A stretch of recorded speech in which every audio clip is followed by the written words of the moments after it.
Petros Mabuza kuthiwa wahlaselwa licembu lemadoda ahleli emotini yakhe ngaphandle kwendzawo yetitolo.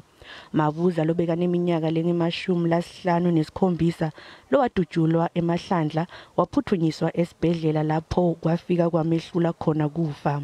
Mabuza losolwa ngekuba ngungcondvo wekutingela bobhejane ngalokungekho emthethweni bekabukane nemacala lamaningi ekutingela bobhejane ngalokungekho emthethweni. Kuthiwa bekachuba lomkhuba wakhe esigungwini sebugebengu lobuhleliwe ngekhatsi kwesiciwi iKruger National Park. Luphiko lwetekushushisa lidumele ngekuthi ngeke lisakhona kumshushisa. Nakho-ke ngoba useshonile amacala abhekene naye azobe eseyahoqiswa. Nakuba-ke itrial izoba isiqhubeka ngaphandle kwakhe, laba abanye ababasolwa odabeni bazobe sebeya kwitrial lapho i-NPA ezohola khona ubufakazi ngobugebengu obenziwa yilaba abanye abakhona ecaleni.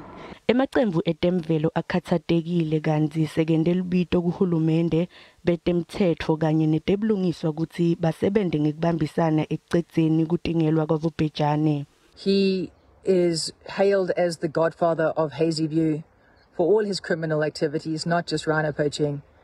And a lot of young people have been inundating the Saving the Wild Facebook page, referring to him as a hero and threatening to kill more rhinos.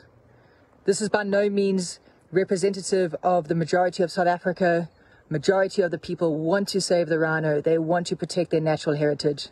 Emaphoyisa asenda luphenyo ngaleli cala lekubulala. Siphenya icala lokubulala emveni kokuba ke indoda lebekade kunezinsolo zokuthi ibulala obhejane. Iyadutshula yabulawa izolo eHazyview. Information esinayo kuthiwa ngabo 1 o'clock uMr Petros lobekade aziwa ngomshengu sibongwa kwaMabuza uye wadutshula wabulawa emveni kokuba amise imoto yakhe edrobheni eHazyview. Ngamadoda afike lapho ahlome izingovolo ngaphandle kokusho something babe sebamdubula bambulala. Emaphoyisa sekacelela bangasita ngemininingwane lengaholela ekuboshweni kwalabo labadubule babulala Mabuza.